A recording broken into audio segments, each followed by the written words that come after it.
Hey everyone, it's Ryan Henry, and welcome to another episode of the Bright Ideas Podcast, where each episode we interview an entrepreneur and share their story with you. Today, my guest is new entrepreneur Astrid Hobson. Astrid, how you doing today? I'm just dandy, Ryan. Thanks for having me. Hey, thanks for coming down and taking time out of your busy schedule to be with us. So I'm glad you were able to make it today. Absolutely. So Astrid, you're relatively new into your business, and you're still relatively early on into your career in general, but we met through your fiance through Rotary, and you shared with me that you're in the process of, you have started, and now you're in the growth phase of your own business. So before we get into that story here, let's give everyone a brief kind of rundown of what your career looked like before you started. Yeah. So I do a little bit of craftsmanship in my free time. I enjoy building guitars and woodworking. From that, I got into the home service industry, specializing in cabinets and furniture, a little bit of reupholstery. And with all these diverse skills, I decided it was kind of time to do my own ventures in the home service industry. Nice. So woodworking and upholstery, those are two extremely different, extremely difficult to master crafts, and you've been able to get a good handle on both. A good handle is probably the best way to put it. I wouldn't by no means call myself a master, but I can't be too modest. It does take a certain degree of discipline to make a functional instrument that has the tolerances that you would enjoy playing. So you're a musician yourself, right? Indeed. So you've built your own guitars? Yep. Okay. The main bass that I like to play is one that I built, and I decided to build it because I didn't want to afford one like it. Okay, fair enough. I've been there myself. I see these cool instruments at the store, and I'm like, oh, these are great, but they're out of my budget. Yeah. And the materials are relatively affordable. The missing pieces, I just don't know what the hell I'm doing. Yeah. Yeah, I think my first one, I resawed it by hand. Oh, wow. So everything was chisels, files, and rasps. I didn't have any electrical tools yet. I clamped up a large block of wood in a vise, and I cut it down to the final thickness of a guitar body by hand. Oh my God, that took some time. Start somewhere. Yes. So as a musician, you've played in bands, right? Yeah. So what's some of the genres of music that you really enjoy? I really enjoy myself playing jazz fusion, maybe with a little bit more energy sometimes, funk metal, you could call it. It's a very improvisational neoclassical style that just focuses on understanding the complexities of the instrument and pushing it in different directions on the spot with others. So that's a genre I've never heard of before. So jazz and metal fused together. Yeah.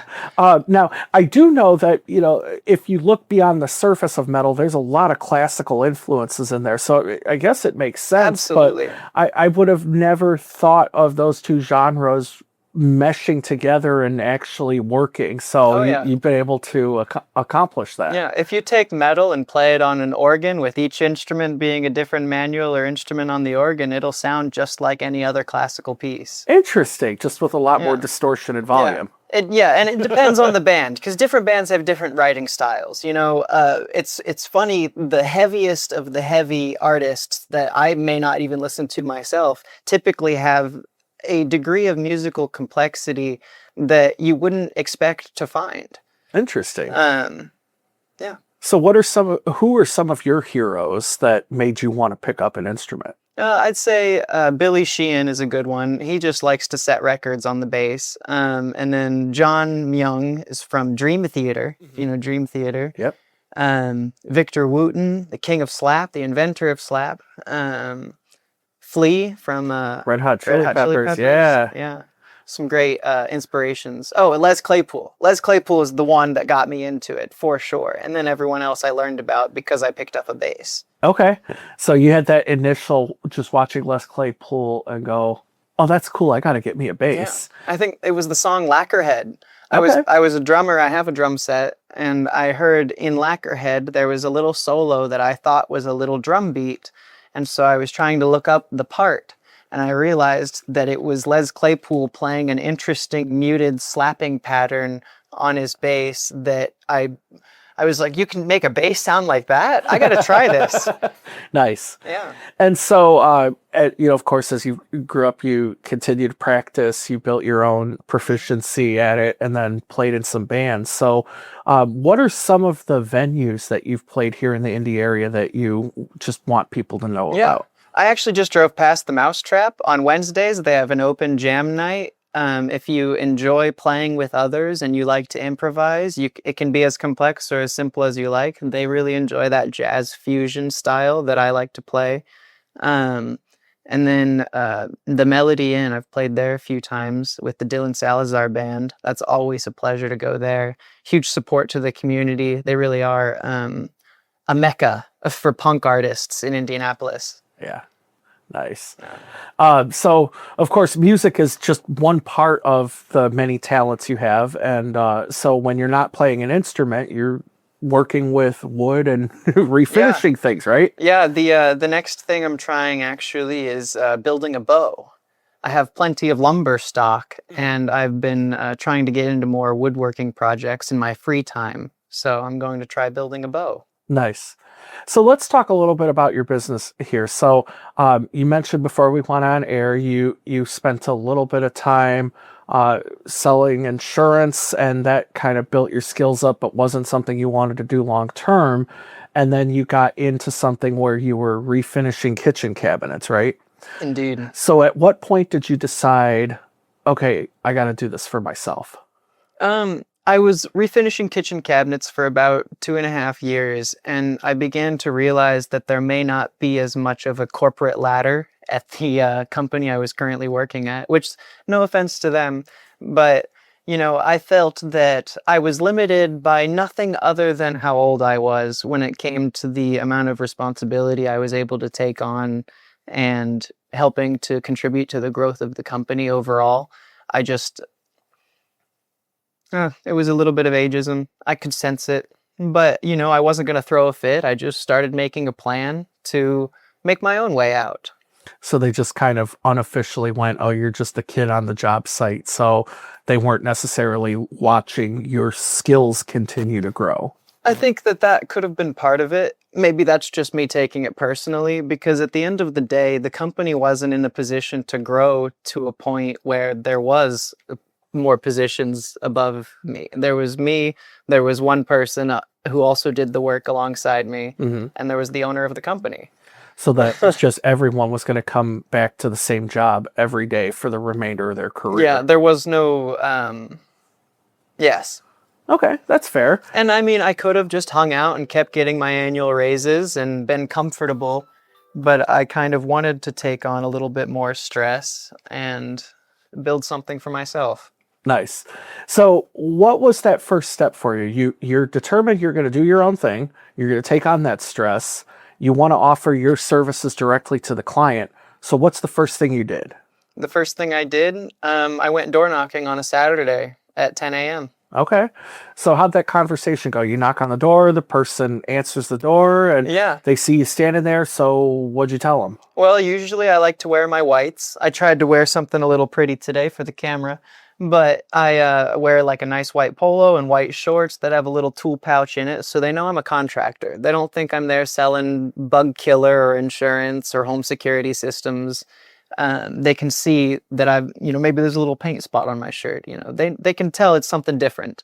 It's not like when I would door knock trying to do Medicare. They open the door, I say, hi, I live in the neighborhood. If I do, usually I've been door knocking, within 5 or 10 miles of my house trying to get some local work. And I'll let them know I live nearby and I'm starting my own business. I'd like to give them my information in case a need arises. And usually that goes over really well, even with people who want nothing to do with you, because you've already given them an out. Okay, I've got your information. Bye-bye now. Right.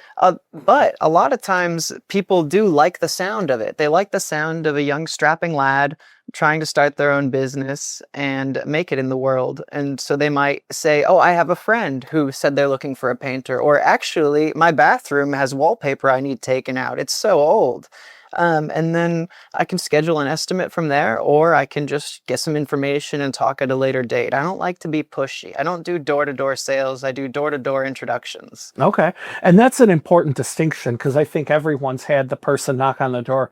Hello, I'm from cable company internet megacorp, and Yeah. I'm going to twist your arm until you tell me go F yourself or you sign Yeah. up for internet. It's like, I'll think back, how many times did I say no to this guy? I don't want to be that person. And no just really seems to get those folks riled up even more. And they're like, are you sure about that? Are you Yeah. sure? And you just have to go away. So, but that different vibe of coming by and going, hey, I ain't trying to make you buy something today. I was here to tell you who I am and Yeah. what I can do. So the response to that's been good. People are Yeah. calling you and saying, Astrid, I need this done at my home. Yeah, I'm planning to research doing more local advertising and figuring out the best way to go about that. Just because I don't want to spend my entire career door knocking to get jobs. I'd like to get my name out there a little bit in the beginning and do some word of mouth marketing, but do something more serious now that I'm starting to grow a little bit. So let's run through the list of what are the actual services that you're offering today. Yeah. Well, primarily interior and exterior painting. We specialize in interior wood renewal, which you can't just paint or just clear coat wood. You have to use specialized products that will last many years. And then we also do epoxy floors and countertops, and we do furniture renewal. And I'm taking on upholstery jobs through interior designers. Okay. Not advertising that, but I do upholstery. I just want to wait until the business grows a little bit more before I make that an advertisement. That's fair. And so you're based out of Canby, Indiana, Correct. right? Now, where all do you serve people? I've gone as far as West Lafayette, which is about an hour and 20 minutes from Canby. It's a large town. It's a nice place to work, especially for commercial work. Yeah. But yeah, I try not to go more than an hour and a half away, just because gas starts to add up. Yes, it does. So you said something that caught my attention, wood renewal. So you'll walk into a house that someone foolishly painted all the beautiful old woodwork and you'll make it look great again, right? Yes. So whether it's repainting it or stripping it, usually people want it repainted and sanded smooth. okay. That way it has that appearance of that natural wood trim with that silky smoothness, but they may still want an opaque color. Okay. Yes, that's it. That is what I do. Like the Rathskeller. Yeah. I've been planning to reach out to them and ask if they want all those panels renewed. It's a beautiful old building. And It is. to give you a little bit of knowledge about that, they actually spoke at my Rotary Club 6 or so years ago. So it was, of course, built in the 19th century because the German immigrants to the United States realized the value of building a school for their children. But then, it's no longer a school, it's more of a social club now. And in the 1980s, they were trying to restore the building because, at that point, coming up at 100 years old, things wear out. So they actually had to research the genealogy of the original founders because the deed to that building was in the name of the individuals who started it. So they had to go and find the descendants of every one of those people and go, hey, we're trying to, raise money to restore this building. And we realize that the deed is in your ancestor's name who's been gone, maybe 80 years. Yeah. So it was a fascinating story. That is So wild. I think you'll have a great a great time talking to them. Yeah. But here in the Indy area, our city was established in the 1830s, and there is still some buildings that are that old. Certainly we have stuff that's 100 years old now because, 100 years ago was 1926. Yes. And, 1926, a lot of those buildings are still around. Yeah. And you'll see, like, when I gave the example of the Rathskeller, it's because I saw in that room that they had rented for the event that Rotary was hosting, I could see all along the, let's say, half-length wood paneling all like the along the chair wall, rail, yeah. and it had been, dinged and scuffed up, and you have to match the color when you repair something like that. Yeah. And so I'm like, I kind of want to pitch my services. I could get them a good deal as a new business. But let's also emphasize the importance here of, I mean, you're trying to match wood that you can't find Yeah. anymore. And two, you're trying to match a color that was initially done with chemicals that are probably illegal now. Yes. So, Historic buildings are much more complex than just typical wood renewal. yes. A lot of times they may even use shellac or wax-based finishes. Yeah, that's true. So a lot's changed over the years. Now, I just have kind of a novice knowledge, the best of, watching This Old House kind of thing. But Great show. You're the actual person going in there and making it happen and making those things look really nice at the end. So, all right. So you're in the process of getting the word out, telling people what you do. Before we go any further, tell everyone, how do they get a hold of you if they're ready to have a conversation? Yeah, you can check out my website. It mostly just has images of cabinets right now. It's surface-symphony.com. Nice. And do you have a phone number Yeah. or an email you like to use? Yep, surfacesymphonypaint@gmail.com. And the phone number is 317-426-9042. Nice. I had to make sure that was the right number. Nice. So, all right. You're currently doing some door to door to introduce yourself to people and get the word out. You do wood refinishing for cabinets. You could do upholstery. You could do interior and exterior painting. So, what does the future look like for you? If you could look 5 years ahead and say exactly where business is going to be for you, what does that look like? I would like to partner with interior designers by the time 5 years rolls around. Okay. Interior designers often come across upholstery and painting needs. They may have larger projects that are more involved as well. I'd like to partner with interior designers and custom home builders. Ooh, okay. So the people who a client comes to and says, I want every last detail of my home, and they're, spelling it out about what materials, what style, what colors, what lighting, all of that good stuff. Those are the people you want. And yes, and maybe in 5 years when my business is more healthy, then I can specialize myself with my hours in the fine woodworking that may be needed at a custom home build. Nice. So, But, that's a dream. that's the future. Yeah. So are you planning to continue pursuing music as you continue to grow your business? Right now, my business is my main hobby. Okay. And I think that's okay. I like to make music when I have time, especially when I'm just hanging out in the afternoon and I'm not doing anything else. It's always nice to pick up my bass and find a new song to learn or try to make a new riff on my own. It's something that's going to stick with me for the rest of my life, especially the intensity with which I first developed that relationship with music. Nice. So now here's an idea for you. Next time you do door knocking, take your bass with you and be like, I built this gorgeous instrument. Imagine what I can do for your home. I think that's a really great idea. Yeah, just be real careful, because in this heat, humidity affects wood, it affects tuning, but if someone knocked on my door and they're holding a bass, I'm more likely to open the door than just It's funny. The first bass I built, I call it my piccolo bass. Okay. It's an 18-inch scale bass, but it has the width of a full string and it uses regular bass strings. Okay. They're tuned an octave higher than a typical bass. Interesting. Yeah, so that it can have a shorter scale. Oh, nice. And I can swing it to my back or pull it in front of me. It doesn't look like a normal bass. So you could pull a Jimi Hendrix with it. You Yes. just whip it around, play it behind your head, and Yeah, it's funny. I mentioned I saw one online that I didn't want to afford, and it was something very similar to that. I think it's called a wing bass. Okay. Yeah, they're very, very small travel basses meant to be playable as if it is a full size instrument, so that you can still learn on the go. Nice.